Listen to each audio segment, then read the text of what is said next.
세준 선사님의 명상 법문입니다. 좋아요와 구독, 알림 설정 부탁드립니다. 모두 깨달음의 향기 느끼시길 바랍니다.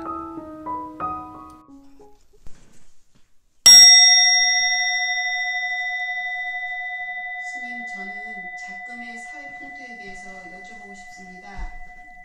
모두 다 이루고 싶어 하지만 누구나 다 될 수 없는 그 직업군들이 있는데요. 어떤 사회 문제가 생겼을 때 그분들의 노고를 평가하고 이해하려고 노력하지 않고 그 사회적으로 집단적 분노가 나타나는 그 이유가 궁금합니다. 예, 그래요. 우리가 이제 사회성이란 말은 이제 둘 이상이 되면 사회성이 시작됩니다. 그건 출발이 가장 기본적인 구조의 표적이 바로 이 가족이 되는 겁니다. 가족을 형성하는 이 부분에 문제가 생기면 국가라는 이 마을 공동체 전체는 국가라는 공동체에서 문제가 생겨요. 그러면 내가 사회적으로 어떤 구조로 되어져 있고 어떻게 직업을 가질 수 있고 어떻게 평가할 수 있느냐, 이 부분의 관점과 그 본인의 노력에 대한 대가 잘 형평하게 해줄 때 불만이 없어지는 거거든요. 그럼 거기서 뭐냐면 거기서 이제 정치가 나오고 뭐 사회, 경제, 뭐 이런 게 복지 이런 게 나오는 건데, 인간이 그 국가라는 것하고 이제 어떤 소송을 하거나 그러면, 국가가 손을 입혔다 소송해 보면요, 국가가 어딨냐 하고 물어보면요, 국가 없어요. 아무도 책임자는 없습니다. 그럼 그 담당 그 자가 공무원이 국가냐? 아니야. 시장이 아니에요. 그럼 국무총리가 아니야. 대통령도 국가가 아니에요. 국가를 대신하는 역할의 어떤 그런 모체일 뿐이지 국가로 이길 수 없어요. 그러면 진정한 국가를 찾으면 사실상 없어. 그러니까 사회 병리현상에 생기는 그 문제들은 어떤 현상 같으냐면, 우리가 하나라는 이치를 이해를 못해서 그래요. 여러분 몸이 지금 하나잖아요. 그럼 몸에 여기 이렇게 뾰루지가 났다든지 어떤 부스럼이 났잖아요. 이 부스럼이 나면 몸에 어디 하나인데 어디가 문제가 있기 때문에 이 부스럼이 나는 거예요. 병리현상이 생기는 거거든. 그러면 사회에서 묻지마 폭행한다든지 사회적으로 불만이 폭증한다든지 그런 경우는 욕구 충족에 대한 어떤 부분에 대한 것들을 정의가 바로 실현되지 않고, 우린 정신세계에서 일단 먼저 스마트하게 뭔가 이게 선법에 돌아가는 어떤 원리가 하나 있어줘야 해요. 근데 그게 아니라 상대의 단점을 가지고 계속 압박하면서 상대의 단점만 가지고 잘하는 건 말하지 않고 상대들을 이제 쥐락펴락하는 어떤 구조의 근본을 가지면, 그런 것들이 이제 그 정의가 실현되기 어려운 상황이 되어버리는 거죠. 힘 있는 사람만 그것이 살아날 수 있고, 우리 사회 구조에서 보면은 일단은 뭔 일이 잘못되면 재판을 해야 되잖아요. 재판하는데 변호사 사이죠. 기본 안 돼 있으면 어떻게 재판을 해요? 오랫동안 민사 같은 거 오랫동안 한 10년 이상씩 한 사람들인데 그 5년 이상씩 하다 보면 나중에 이겨도요 돈이 남는 게 없어. 그러니까 그게 이게 지금 바르게 된 거냐 이 말이야. 그러니까 올바른 정의를 실현해주는, 충족시켜주는 어떤 요소의 근본이 대변해주는 분들이 분명히 있어야 하는데, 그게 다 명리와 이익의 집산으로 모여지게 되면 올바로 사는 사람들이 살 수가 없게 되는 거예요. 그럼 전부 다 명리와 이익만 따진 사람만 들끓으면 서로 사기치는 사람이니까 서로 신뢰 안 하게 되는 거죠. 그게 오래 쌓이면 사회 병리현상 생기는 이치가 묻지마 폭행, 사회적인 전체적인 단체 불만, 이런 것들이 생기는 거죠. 내가 똑바로 했을 때 인정해 주는 게 생기는 거고 사회 신뢰감이 생기면, 구조가 생기면 사람들은 불만을 폭동하지 않죠. 근데 그게 실현이 안 되니까 내가 노력한 것만큼 바르게 피력이 안 되면 뭐 비근한 예를 들면 뭐 이제 스님 그리고 뭐 오래전 얘기예요. 지금은 안 그러겠지만 얘긴데 이제 스님 법문을 듣고 너무 솔직해졌다 해서 기업을 운영하시는 분인데 뭐 작은 회사지만 올바로 세금 신고를 한 거예요. 하여튼 갑자기 왜 이렇게 세금이 많이 내냐 그러면서 조사가 들어왔다는 거예요. 응? 세무조사 나왔대요. 돈 많이 냈다고. 그렇다 나보고 깜짝 전화가 와서 나보고 스님 그랬다고 얘기해서. 그래서 그래서 내가 이제 어떻게 해가지고 아는 사람 그쪽에 관계되는 사람이 와가지고 해서 이렇게 잘 이렇게 무마한 적이 있는데 그러니까 이상한 일이라 이 말이지. 그러니까 바르게 하려고 하는 마음하고 종교에서나 이런 성중에 계신 목사님이나 뭐 이런 분들이 다 좋은 말을 해주는 경우가 다 많잖아요. 그걸 실천을 하면 사회에서 인정이 되고 받는 풍토가 있어야 되는데 그걸 받을 수 없으면은 이제 일단은 종교가 부패하게 돼요. 응? 종교에는 표가 있잖아. 부패하게 돼요. 그럼 어때? 그것도 이제 그 이기주의 집단적인 현상을 형성하게 되다 보면 이기주의 집단이 힘이 세냐 적으냐 뭐 이런 것을 가지고 서로 싸우게 되는 거죠.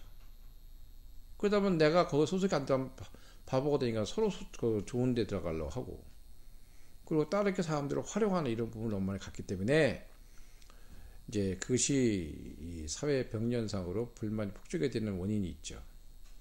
그래서 옛날에 부처님께서 그런 말 했어요. 이제 그 옆에 있는 나라가 이제 다른 나라를 쳐들어가려 하는 상황이야. 근데 그쪽 쳐들어가는 나라 상황에 그 신하가 부처님한테 와 앉아 있는 거지. 저 나라가 저쪽을 쳐서 지금 아주 그냥 다 그 나라를 확 그냥 잡아먹으려고 하는 거죠. 근데 그때 부처님이 이제 옆에 사람 그 신하 전쟁을 일으키려는 신하가 들으라는 소리로 이제 물어요. 어디 그 나라는 어떤 풍속이 있느냐? 그러니까 그 나라는 옛날부터 해왔던 전통을 계속 발전시키는 민족입니다. 그러니라 옛날 일을 무시하지 아니하고 전통을 계승하고 조상의 얼을 되새겨서 그걸 그대로 지키는 것은 그게 전통이요 그것이 보수이니라. 그것을 지키는 마음을 갖는 그 나라는 튼튼하고 무너지지 않느니라. 또 뭐가 있느냐? 네, 그 나라는 청백리같이 청정하게 사는 사람들, 돈이 없지만 학식 있는 사람은 존경받는 풍토가 있습니다. 그러니라 욕심을 안 내고 관리가 되거나 학식이 풍부하고 모든 걸 갖고 있을 수도 있지만 청렴해서 남에게 가난하지만 그는 학식이 높고 존경받는 인격체로서 주위섬에 존경받는 풍토가 있는 것이 그런 나라는 망하지 않느니라. 또 뭐가 있느냐?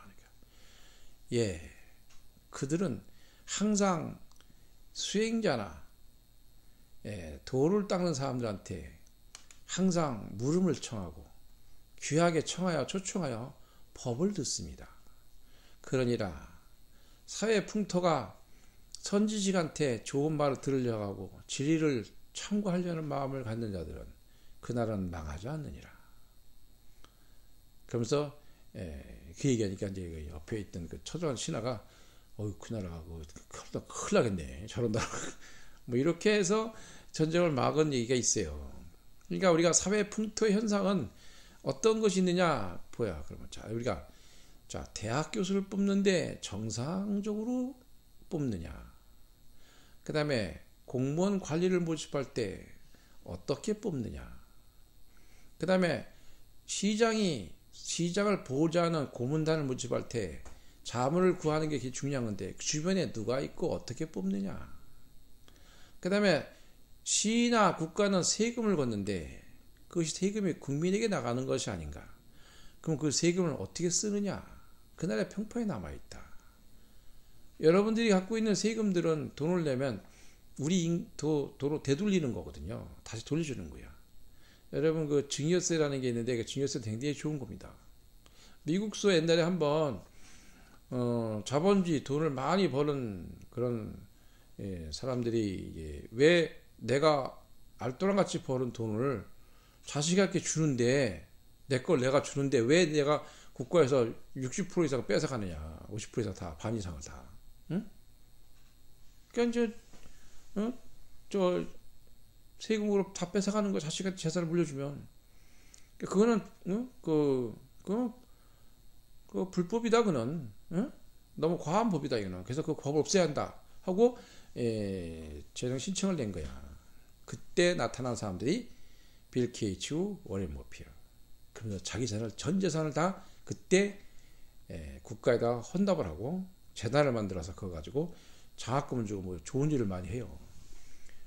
그러면서 뭘 했냐면 워렌 버핏가 너는 태어날 때 알모로 왔지 돈을 가져온 적이 없다. 네가 사회생활에서 노력한 부분의 대가는 분명히 가질 수 있었고 그 다음에 그것은 주변 사회의 영향에 의해서 조건이 아니면 네가 어떻게 그게 돌아갈 수 있겠냐. 그러니 그는 다시 벌었으면 혼자 가질 수 없다. 자식일 때는 반은 다시 국가에 환원해서 다시 세상에 돌려줘야 하는 것이다. 응? 그게 맞는 거다는 거예요. 그래서 그 중요성이 되는 이 부분에 대해서 무산됐어요. 미국서. 응? 그러니까 여러분 중요성 이거 굉장히 중요한 거예요. 그런데 지금 뭐야? 그것을 이제 우리가 그래 세금을 많이 내면 세금 많이 낸 사람에 배지를 달아주면은 사회 받는 풍토를 가지면 세금 안 낼 사람 있나? 그리고 세금 많이 낸 것만큼 국가에 복지 혜택을 준다 이 말이야. 그 누가 세금을 안 냈으면 누가 있어? 근데 세금 많이 내야 무슨 보람이 없어. 그러니까 누구는 많이 내고 누구는 적게 내고 누구는 안 내게 두고 회계사 뭐 관리 뭐 이런 거 통해서 우리가 다 이렇게 여러 가지 그 영향을 받을 수 있는 부분에서 돈을 많이 내는 거 덜 내는 걸 좋아하잖아. 물론 그것은 나쁘다고 볼 수는 없어요. 그렇지만 그것이 이제 형평에 맞지 않고 똑같은 대가에 맞지 않는 부분이 생긴다면 사회적으로는 불만과 그 단체 이기주의가 폭증하는 거죠. 그래서 뭐 약사는 약사대로, 의사는 의사대로, 검사는 검사대로, 관리는 관리대로, 노동자는 노동자대로 전부 다 그런 거예요. 그러니까 이게 그 단체 이기주의의 폭리를 취하는 이 부분이 결국에는 노동 평준화라는 명분 아래 또 다른 착취가 들어가는 거지. 그러니까 이것이 이제 옆에서 볼 때 느낄 때 형평이 안 맞으면 이런 사회적인 무리와 그런 불만이 생기는 거죠. 그러니까 묻지마 이런 폭행 나오는 것도 우리 몸에 종기가 나듯이 사회도 종기하는 현상이고 우리나라 가장 심각한 문제가 뭐냐면 이제 일단은 우리가 인간의 종족 보존 본능인데 종족을 보존해야 하는데 멸망국가 세계 1위로 들어갔다는 것은 정말 절망적인 거거든요. 아니 이제 앞으로 학생들이 없는데 공부할 애들이 없는데 자식을 안 낳니. 그러니까 0.6% 0.7%도 안 1%도 안 되는데 이게 심각한 거거든요. 돈은 수백조를 썼는데도 어떻게 안 되냐 이 말이야. 그러니까 이게 뭐가 문제가 있지. 두 번째는 자살률 하루에 40명 50명씩 자살해. 뭐 400명이 죽는다는 말도 있고 뭐 확실한 건 모르겠는데 어쨌든 자살률 세계 1위야. 그 스스로 죽는다는 의미는 뭐 상대방에 공격할 수 없을 때 자신에게 자해를 하거든. 심리학적으로. 나를 탓하는 이유는 뭐냐면 다 내 잘못이야. 내가 다 탓. 이렇게 하는 거는 상대를 공격할 수 없을 때 하는 행동이다. 그러면 다시 자해가 들어가는 거예요. 자살이 나쁜 거예요. 그래서. 인간의 망하는 징조가 그 자살을 많이 하면 그러는 거예요. 그다음에 또 뭐야? 사회에서 기본적인 단체를 해야 되는데 요즘에는 식당도 나홀로 밥상을 만들어 놓고 있고 나홀로 먹는단 말이야. 뭐야? 전부 다 나홀로 있으면 나홀로 있는 사람은 나홀로 살지 않잖아. 또 다른 이 나홀로의 가족을 만든다 이 말이야. 자꾸. 그러니까 이혼율이 최고 많다는 이유도. 물론 이혼 안 해야 된다는 그런 것보다도 너무 그게 많다는 거는 이게 뭔가 사회적으로 문제가 있다는 거예요. 심각한 거예요. 그러니까 결혼을 안 하는 것이 정상이고 결혼을 한 게 비정상이 돼버렸다 이 말이지. 응? 가정을 지르고 이렇게 있는 사람 보면은 희한하게 보이는 거야 이제는. 응? 어떻게 그렇게 살아? 애를 낳고? 뭐 이게 평균화된 말이야. 이거 보통 일이 아니야 이게 지금. 아버지가 된다는 거, 어머니가 된다는 걸로 위대한 일인지 공부를 해야 하는데 공부를 안 시키잖아. 기본 국어 공부 시켜야 해요. 신부, 예비신랑 신부에 대해서. 그리고 또 이제 아이들에 대해서 교육하는 문제도 그렇잖아요. 교육하는 게 교육계에서 하는 일인데 그 교육이 어떻게 되어가나 잘 보라 이 말이야. 우리가 뭘 가르치고 있는지를. 그러니까 인성교육 하지만 인성이라는 것은 교육으로 인성이 되는 게 아니에요. 쉽게 해서 여기 우리 안생에 여기 지역에도 그 학교가 있어요. 고등학교. 근데 한 클래스가 한 30명 되나 한 20명 되나 봐 이제는 줄어서. 그러면 그 반 이상 3분의 1, 3분의 2가 넘어간 이 정도 되는 것 같아. 다 편모스라 있는 애들이래요. 집에 갈 데가 없대. 그러면 선생님들이 떡볶이 해주고 오뎅 만들어주고 이러고. 그게 같이 가족같이 지내는 게 인성교육입니다. 인성이 좋아져야 된다 이걸 가르친다고 되는 게 아니에요. 그런 거는 지식으로 됩니다. 인성이 지식으로 되는 게 아니거든. 바로 사회성과 서로 만남에 대해서 주변과 어떻게 어울리고 서로 친구들 만나고 이게 굉장히 중요한 거예요. 그것이 왜 학교 다닐 때 아이들과 어울릴지 모르고 할지 모르면요, 그 발휘가 클 수가 없어요. 그러니까 사회병리학이 어떻게 생기는지 이 부분은 우리가 자세히 보셔야 해요. 그러면 가장 거기서 핵심이 되는 게 뭐야? 내가 원하는 공부 또 원하는 대로 갈 수 있는 이 부분이 평균적으로 어떻게 사회적으로 받아주고 있느냐. 그리고 현재 어떤 모습을 할 때 우리는 박수를 쳐주느냐. 요즘에는 뭐야 다. 이런 여러 가지 팔로워가 많든지 인기가 많든지 학교도 그래요. 교수도 인기가 많아야 돼요. 그러니까 공부가 인기 위주로만 가게 되면 질이 떨어져. 응? 그런 부분이 평가 기준이 다 거기에 들어가 있어. 응? 그걸 사람을 평가해 버린다고. 그러니까 어떻게 되냐면 진정한 평가의 기준이 달라져야 한다는 거지. 그런 지식과 마음이 많이 생기려면 사회가 어떻게 프레임을 가지고 그 행동 심리를 조작하는지, 또 어떻게 사람을 속이고 무슨 어떤 프레임이 쌓이고 거기에 가스라이팅이 되는지, 이런 부분을 잘 보셔야 합니다. 간단히 얘기하면 와인 문화는 왜 귀족 문화로 인식할까? 막걸리는 왜 서민이 먹는 걸로 인식할까? 그거 누가 만든 프레임이에요? 이거 한 가지만 생각해보면 우리는 어떻게 선입감을 갖고 보는 눈을 갖고 교육됐고 훈련됐는지를 깨달으셔야 합니다. 그러면 이런 명상이나 이런 공부를 제대로 하시면 그런 것들을 바르게 볼 수 있는 일이 생기는 거예요. 그러면 남을 잘했다 못했다 평가하면 안 돼요. 어두움은 불을 켜면 저절로 없어지기 때문에 명상 심리가 바르게 썩 뜨면 저절로 사라집니다. 그래서 이 명상 공부하는 걸 추천하는 거예요. 그것만 올라가면 저절로 사회가 밝아져. 보고 저절로 배워요. 빛을 잃어다 다른 것들이. 이게 올라가면. 그러니까 세상에는 잘했다 못했다 선악을 구분하는 것이 아니라 원인과 과보에 의해서 일어나는 현상만 있다.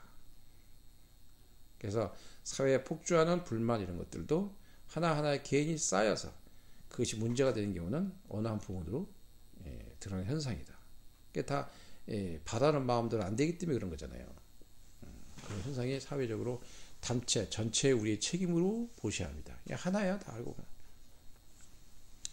그 정도로 하면 될 것 같습니다. 네.